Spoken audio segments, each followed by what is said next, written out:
수술도 여러 차례 있었는데 참 잘 이겨내셨습니다. 그래서 근래에는 아주 건강이 좋으셨어요.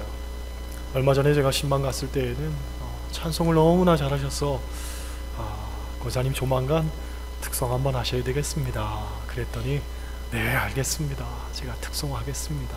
그러셨어요. 그랬던 분이 갑자기 돌아가셨죠. 어제 투석까지 잘 하시고 나와서 화장실에서 쓰러지셨대요. 그래서 아마 뇌진탕으로 돌아가신 게 아닌가 의사가 추측을 할 뿐입니다.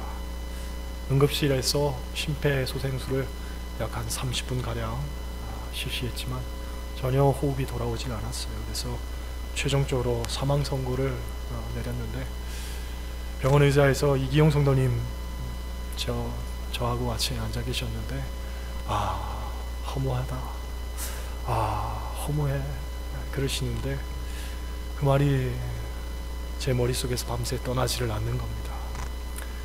그간 장례를 여러 번 치르면서도 이렇게 갑자기 돌아가신 경우는 없었어요. 그래서 더욱 당혹스럽고 마음이 어려웠습니다. 그런데 그럼에도 불구하고 이 설교를 준비해야 된다는 게 참 더더욱 괴로운 일이고 불편한 일이었습니다. 무슨 설교를 해야 되나, 어떤 이야기를 해야 되나 기도하면서 선택한 본문이 오늘 시편 146편입니다. 지난 주간에 새벽 예배 때 이 본문 가지고 묵상하면서 제가 설교도 했고 은혜도 받고 은혜도 나눴었는데 여러분들과 함께 나누고 싶어서 오늘 이 본문을 선택했습니다. 오늘 본문은 할렐루야 시로 불리는 말씀입니다. 왜 할렐루야 시인가 하면 할렐루야로 시작해서 할렐루야로 끝이 나기 때문에 그렇습니다. 할렐루야는 하나님을 찬양하라는 뜻이죠. 우리는 하나님을 찬양하기 위해서 지음받은 줄 믿습니다. 기쁠 때도 찬양해야 되고 행복할 때도 찬양해야 되지만 슬플 때에도 찬양해야 되고 눈물 날 때에도 하나님을 찬양해야 할 줄 믿습니다. 왜? 하나님이 우리에게 주신 은혜는 그 무엇과도 비교할 수 없기 때문에 그렇습니다. 그렇잖아요. 오늘 본문의 주제는 할렐루야, 하나님을 찬양하라, 곧 소망에 대한 이야기입니다. 하나님께 소망을 두는 자가 복이 있다는 거예요. 우리가 하나님을 찬양하는 것은 우리의 소망이 하나님께 있기 때문인 줄 믿습니다.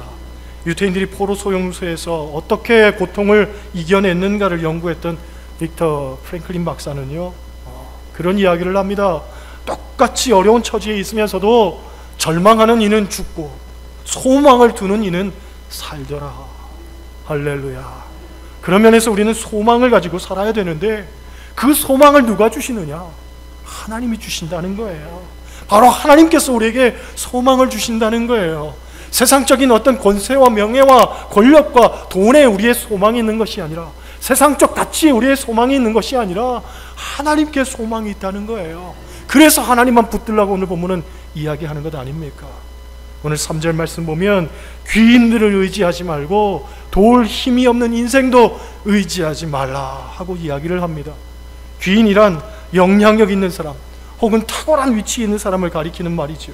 그런 사람을 의지하지 말라는 거예요. 왜 그렇습니까?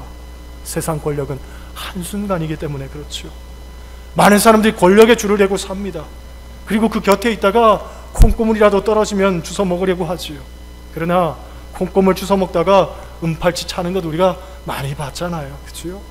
얼마 전 네이처 리퍼블릭 대표 로비 의혹으로 인해서 홍만표 변호사라는 사람이 다시 주목을 받게 됐습니다. 이 사람이 누구냐면 고 노무현 대통령을 죽음으로 내몰 만큼 하늘 우러러 한 점 부끄럼 없이 그리고 성역 없는 수사를 했다고 자신하던 그런 사람이었습니다. 당시 대검 수사관이었는데 알고 봤더니 이 사람과 가족명의의 오피스텔이 120채가 넘는다고 하지요. 남에 대해서는 하늘을 우러러 한 점 부끄럼 없다고 했던 그런 사람이 뒤로는 권력에 줄을 대고 돈에 목을 매고 온갖 탈세와 겉모술수로 살아온 것을 보면서 우리가 허탈할 수밖에 없는 거예요. 실망할 수밖에 없는 거예요. 그렇잖아요. 사람이란 존재는 그것밖에는 안 되더라는 거죠. 그래서 오늘 도울 힘이 없는 인생도 의지하지 말라 하고 이야기를 합니다. 도울 힘이 없는 인생이란 그만큼 약하고 못 가진 사람을 뜻하는 게 아니고 우리의 인생을 포괄해서 이야기하는 거예요. 통전적으로 이야기하는 거예요. 인간의 도움은 근본적으로 한계가 있다는 거지요.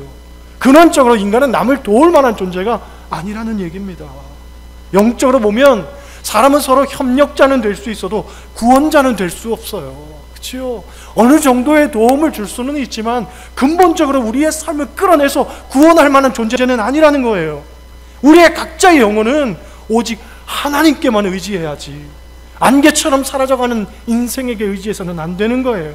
사람의 도모는 다 죽음과 함께 사라지는 것이고, 인생은 풀과 같고 안개와 같고 들의 꽃과 같은 거예요. 잠깐인 거예요. 쓰러져가는 것이 우리 인생의 결국 아니겠습니까?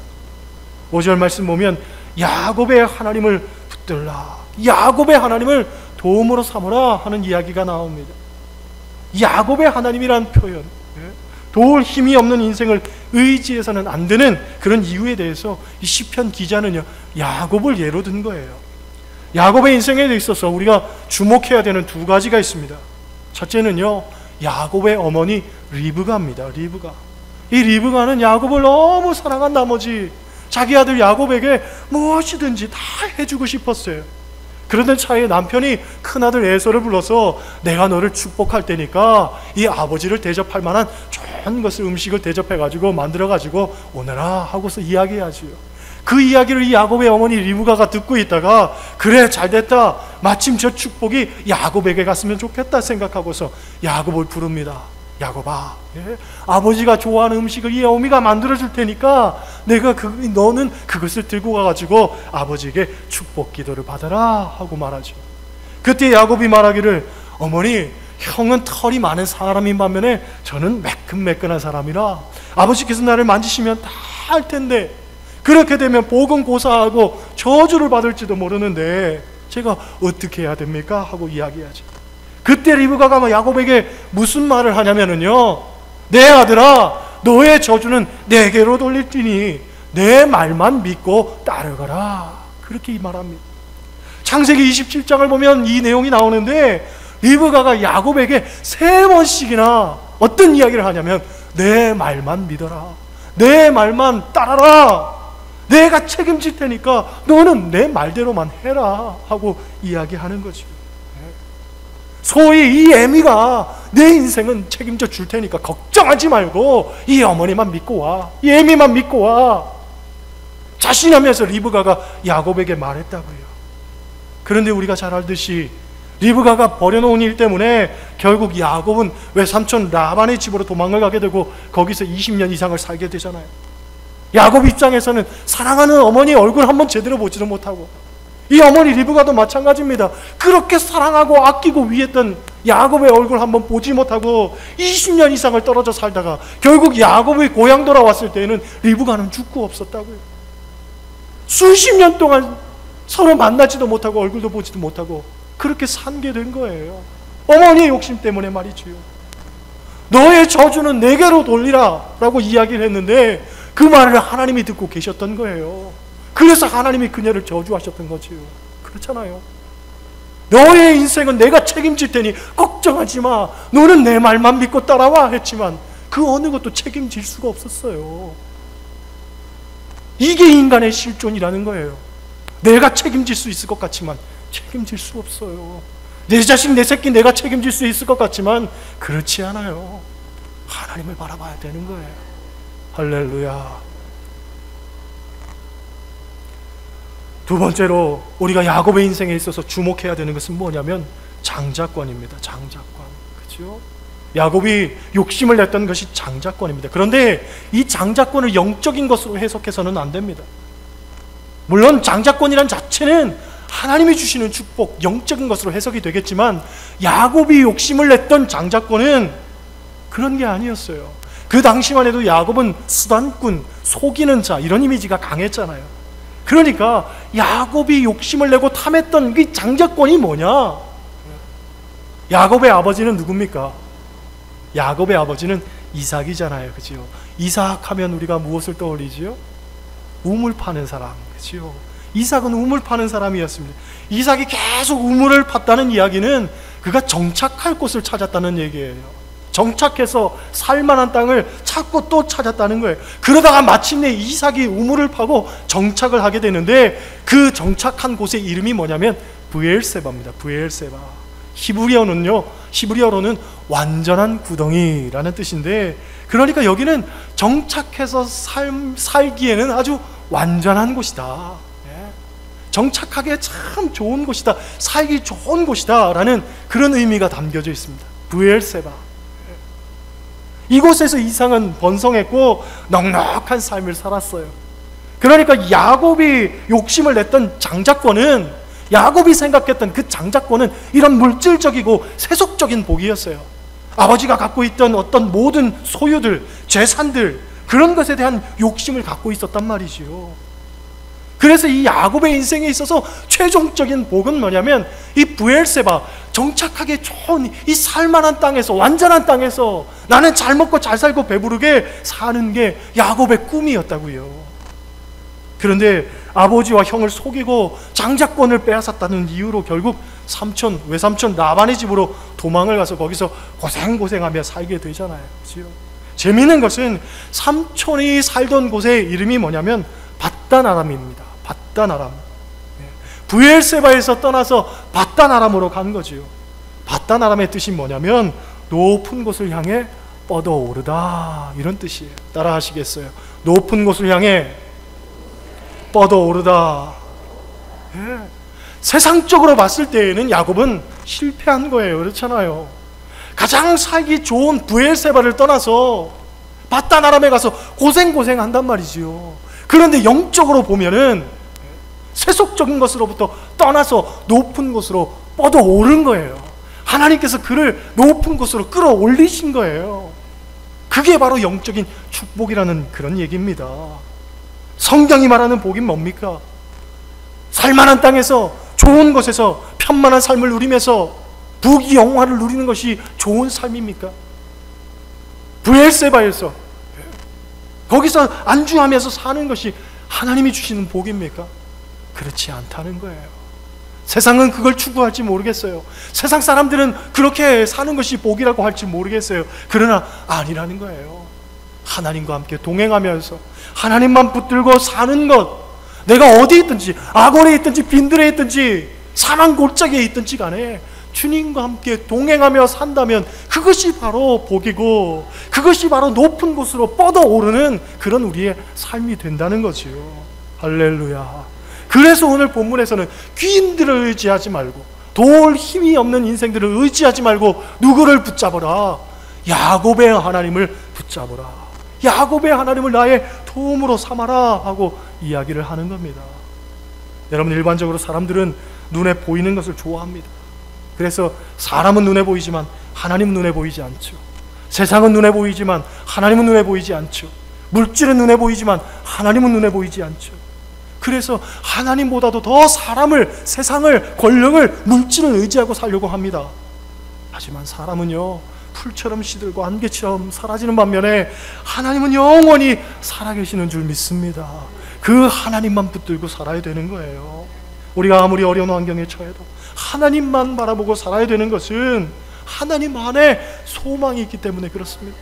앞서서도 말했지만 소망을 주시는 분은 하나님이시기 때문에 그래요. 세상 사람들은요, 소원을 가지고 삽니다. 소원. 그런데 이 소원과 소망은 같은 말이 아니에요. 그렇죠? 소원이라는 건 뭐냐? 자기의 어떤 이기적인 생각의 바램이지요. 이기적인 욕망의 바램이지요. 그것은 소원이지요. 그런데 소망이라는 것은 하나님의 약속을 받아들이는 거예요. 믿음의 근거에서 하나님의 뜻을 내 마음에 두는 거예요.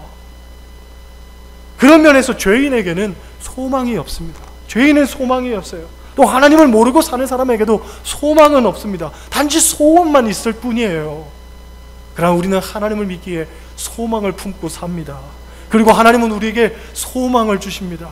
그 소망은 믿음의 근거에서, 믿음은 바라는 것들이 실상이요 보지 못하는 것들의 증거라 하셨으며, 우리가 믿음을 갖고 그 소망을 품고 살면 그 소망대로 되는 역사가 우리의 삶에 채워진다는 거예요.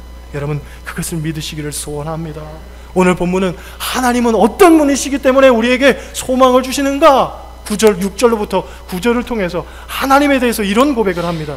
6절부터 9절 말씀 한번 보세요. 같이 읽습니다. 여호와는 천지와 바다와 그 중에 만물을 지으시며 영원히 진실함을 지키시며 억눌린 사람들을 위해 정의로 심판하시며 줄인 자들에게 먹을 것을 주시는 이시로다. 여호와께서는 갇힌 자들에게 자유를 주시는도다. 여호와께서 맹인들의 눈을 여시며 여호와께서 비굴한 자들을 일으키시며 여호와께서 의인들을 사랑하시며 여호와께서 나그네를 보호하시며 고아와 과부를 붙드시고 악인들의 길은 굽게 하시는도다. 할렐루야. 하나님은 이런 분입니다. 어떤 말이 더 필요하겠습니까? 사람의 마음은 수시로 변합니다. 조속으로 변합니다. 내 마음 나도 모릅니다. 우정도 변하고 사랑도 변하고 충성도 변하고, 아니 우리가 알던 어떤 진리와 가치까지도 시시때때로 변합니다. 그러나 하나님은 변하지 않습니다. 하나님은 영원합니다. 하나님은 알파와 오메가가 되시고 영원부터 영원까지 계시고 영원히 진실하신 분이고 해방시키시는 분이고, 우리를 고통당하는 자에게, 가난한 자에게 그 삶에서부터 우리를 자유케 하시고 해방시키시고 일으키시는 분인 줄 믿습니다. 신학의 분야 가운데 해방신학이라는 것이 있어요. 이 말씀에서부터 비롯된 신학입니다. 하나님은 눌린 자, 갇힌 자, 가난한 자, 억눌린 자, 그들을 해방시키시는데, 이 해방이라는 것이 얼마나 놀라운 복음이냐는 거예요. 그렇잖아요. 일제 36년의 핍박에서 우리가 해방되었을 때에 그 기쁨과 감격이 얼마나 컸겠습니까? 하다못해 병원에 입원해 있다가 건강을 되찾아서 퇴원만 해도 우리가 속이 시원하고 후련한 느낌이 들잖아요. 그치요? 그런데 죄의 구속에서부터 우리를 자유케 하시는 그 하나님을 경험한다는 것, 사망의 이 음침한 골짜기를 걸어가면서 죽음으로부터 늘 억눌린 이 감정을 안고 살았는데 하나님을 만나서 구원의 기쁨과 천국에 대한 소망을 갖고 산다는 것, 이 얼마나 놀라운 은혜입니까? 그렇잖아요. 여러분 삶의 죽음을 한번 생각해 보세요. 오늘 김금 장군사님 돌아가셨는데, 그치요? 가족을 잃는다는 것, 사랑하는 사람을 잃는다는 것, 내 주변에서 늘 나와 함께 부대끼는 사람들을 잃는다는 것, 얼마나 큰 고통이겠습니까? 눈물뿐이요, 한숨뿐이겠죠. 그러나 그 사랑하는 사람이 지금 하나님 곁에 가서, 천국에 가서 환하게 웃으면서 지금 우리와 함께 예배하며 찬송하고 있다고 여러분 생각해 보세요. 얼마나 감사한 일입니까? 얼마나 감사한 일이겠어요. 그 감사, 그 감격, 그 기쁨, 그 구원, 여러분도 함께 누릴 수 있다는 거예요. 저와 여러분도 함께 그 자리 가운데 참여할 수 있다는 겁니다. 이 구원의 복음, 이 놀라운 구원의 복음을 여러분 받아들이시기를 소원합니다. 하나님을 지식적으로 믿지 마시고, 이성적으로 믿지 마시고, 마당만 받는 자로서 교회에 왔다 앉아 있다 가지 마시고, 나를 구원하신 그 하나님을 오늘도 믿음으로 고백할 수 있는 여러분 되시기를 간절히 소원합니다. 그렇죠? 죄의 구속에서부터 우리를 해방시키시는 그 하나님의 은혜와 사랑을 경험한다는 것, 얼마나 놀라운 일입니까? 사도행전 3장을 보면 날 때부터 안진뱅이 되었던 사람이 성전 미문에서 구걸하다가 베드로와 요한을 만나게 됩니다. 그 베드로와 요한에게 무엇을 내가 얻을 수 있을까 하고 손 내미는 그때에 베드로가 소리치죠. 은과 금은 내게 없거니와 내게 있는 것으로 내게 주노니 곧 나사렛 예수 그리스도 이름으로 일어나 걸으라. 걸으라. 그때에 그가 일어나 걸었을 뿐만 아니라 성경을 보면 걷기도 하고 뛰기도 하면서 하나님을 찬송했다. 영어 성경을 보면 점핑 하면서, 뛰면서 하나님을 찬송했다. 만약 우리식으로 표현한다면 아마도 덩실덩실 춤을 추면서 찬양하지 않았을까? 여러분의 신앙생활이 덩실덩실 춤을 추는 신앙생활이 되기를 원합니다. 한숨뿐이요, 절망뿐이요, 눈물뿐인, 그래서 하나님 앞에 가슴만 치는 미련한 인생이 아니라, 너희는 옷을 찢지 말고 마음을 찢으라고 했잖아요. 마음을 찢는 그 순간 하나님께서는 우리 마음 가운데 새로운 기쁨과 넘치는 생수로, 마르지 않는 생수로 우리에게 부어주신단 말이지요. 이것을 체험할 때의 진정한 신앙생활의 기쁨과 감격이 있는 것 아닙니까? 그게 신앙생활 아니겠어요? 무미건조하면 안 됩니다. 뜨뜻미지근하면 안 됩니다. 메마른 심령이 돼서는 안 됩니다. 강박한 영혼이 돼서는 안 됩니다. 주님을 만난 기쁨, 감격, 감사, 고마움, 어찌할 줄 모르는 이 놀라운 축복, 이것이 내 마음속에 날마다 불타오르고 날마다 터져나는 생수처럼 그렇게 솟아올라서 여러분의 신앙생활이 주님의 은혜로 가득 채워지는, 그래서 하나님 안에서 늘 소망을 갖고 사는 여러분 되시기를 주님의 이름으로 간절히 축원합니다. 기도하시겠어요?